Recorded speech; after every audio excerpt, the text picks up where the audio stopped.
ఈ ఫోటో చూస్తే మీకేమనిపిస్తుంది? ఒక డాక్టర్ తన హాస్పిటల్లో పేషెంట్ తో మాట్లాడుతూ ఆరోగ్య పరిస్థితి గురించి తెలుసుకుంటున్నట్టు అనిపిస్తుందా? కానీ కాదు. ఆ వ్యక్తి ఓ ఐఏఎస్ ఆఫీసర్. వినగానే షాక్ అయ్యారా? ఇలాంటి ఐఏఎస్ అధికారులు కూడా ఉంటారా అని ఆశ్చర్యపోతున్నారా? అవును, ఇది నిజంగా జరిగిన ఒక సంఘటన. ఐఏఎస్ అధికారి అవ్వకముందు ఆయనకు డాక్టర్, ఐఏఎస్ అధికారి అందులోనూ డాక్టర్. మరి అలాంటి ప్రవర్తన ఏంటి? పేషెంట్, అందులోనూ ఆడవాళ్లు, అది కూడా హాస్పిటల్లో. ఏంటి ప్రవర్తన అని అనుకుంటున్నారా? అయితే అసలు ఏం జరిగిందో తెలుసుకోవాలంటే ముందు చిన్న రిక్వెస్ట్, వీడియో చివరి వరకు ఎక్కడా స్కిప్ చేయకుండా చూడండి. అప్పుడే మేమిచ్చే ప్రతి ఇన్ఫర్మేషన్ డీటెయిల్డ్ గా అర్థం చేసుకోగలరు. ఇక వీడియో చూసాక మా ఇన్ఫర్మేషన్ నచ్చితే లైక్ చేసి మా ఛానల్ ని సబ్స్క్రైబ్ చేసుకుని పక్కనే ఉన్న బెల్ ఐకాన్ కొట్టేయండి. ఇక చివర్లో మీ అభిప్రాయాన్ని మాకు కామెంట్ చేయడం మర్చిపోవద్దు. ఛత్తీస్గఢ్ ఐఏఎస్ అధికారి జగదీష్ సుంకర్ ఐఏఎస్ లోకి రాకముందు డాక్టరే ఆయన ప్రధాన వృత్తి. ఇక ఎప్పుడైతే ఐఏఎస్ కు ఎంపికయ్యాడో అప్పటి నుండి డాక్టర్ వృత్తిని ఆపేసి పూర్తిగా ఐఏఎస్ ఆఫీసర్ గానే విధుల్లో ఉండటం ప్రారంభించాడు. అయితే ఈ ఫోటో చూశాక వీడేం ఆఫీసర్ రా బాబు, తోటి మనుషులపై కనీసం గౌరవం లేకుండా ప్రవర్తిస్తున్నాడు అని అనుకున్నారంతా. అయితే నిజానికి ఇది 2022లో జరిగిన సంఘటన. అప్పుడు ఈ ఫోటో సోషల్ మీడియాలో తెగ వైరల్ గా మారింది. ఈ ఫోటోపై సోషల్ మీడియాలో అనేక విమర్శలు కూడా ఎదుర్కొన్నారు. కొన్ని వేల మంది అసహనం వ్యక్తం చేయడమే కాదు, ఆ ఆఫీసర్ ని తిట్టిపోశారు.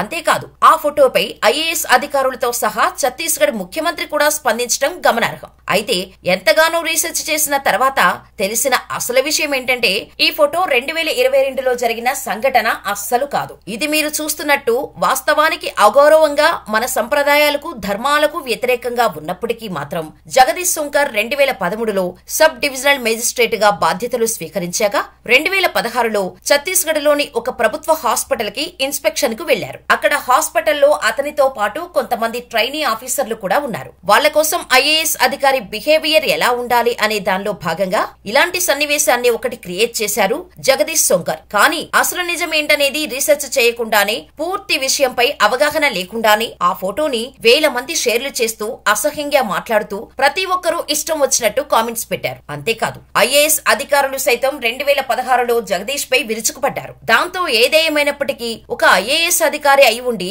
అలాంటి ఒక అగౌరవంగా అమర్యాద పూర్వకంగా ఉన్న ఫోటో వాళ్ళ సివిల్ సర్వీసెస్ లో ఉన్న ప్రతి అధికారిపై కొంత ప్రభావం పడుతుంది అనే ఆలోచనతో ఓపెన్ గా ప్రతి ఒక్కరికి సోషల్ మీడియా ద్వారా క్షమాపణలు కోరాడు జగదీష్. అయితే అదే రోజు అదే బట్టలపై ఇంకా కొన్ని ఫోటోల్లో కూడా జగదీష్ కనిపిస్తున్నాడు. ఈ ఫోటో చూడండి. ఒక స్కూల్లోకి ఇన్స్పెక్షన్ కు వెళ్లిన జగదీష్ చిన్న పిల్లలకు కింద కూర్చొని వైద్యం చేస్తున్న దృశ్యం. అలాగే ఒక సందర్భంలో సామాన్య ప్రజలతో చర్చించడానికి అందరితో కలిసి కింద కూర్చున్న దృశ్యాలు కూడా ఉన్నాయి. కానీ అవేవి మనం మాట్లాడుకున్న ఫోటో అంతా వైరల్ కాలేదు. అయితే ఐఏఎస్ గా మారిన డాక్టర్ జగదీష్ సుంకర్ వాస్తవానికి మధ్యప్రదేశ్ కు చెందినవాడు. అతను ఇండోర్ లోని ఎంజీఎం కళాశాలలో ఎంబీబీఎస్ పూర్తి చేశాడు. స్థానిక మీడియా నివేదికల ప్రకారం డాక్టర్ సుంకర్ తరచుగా తన డ్యూటీ నుండి కొంత సమయాన్ని ప్రత్యేకంగా సామాన్యుల కోసం, పేదల కోసం కేటాయిస్తారు. రోగులకు ఉచితంగా చికిత్స చేస్తాడు. టూరుకు వెళ్లినప్పుడల్లా ప్రజల బాగోగులు అడగటం మరిచిపోరు. ఆసుపత్రి సందర్శనల సమయంలో అతను స్వయంగా రోగులను వారి అనారోగ్యం గురించి అడగటం ప్రారంభిస్తాడు.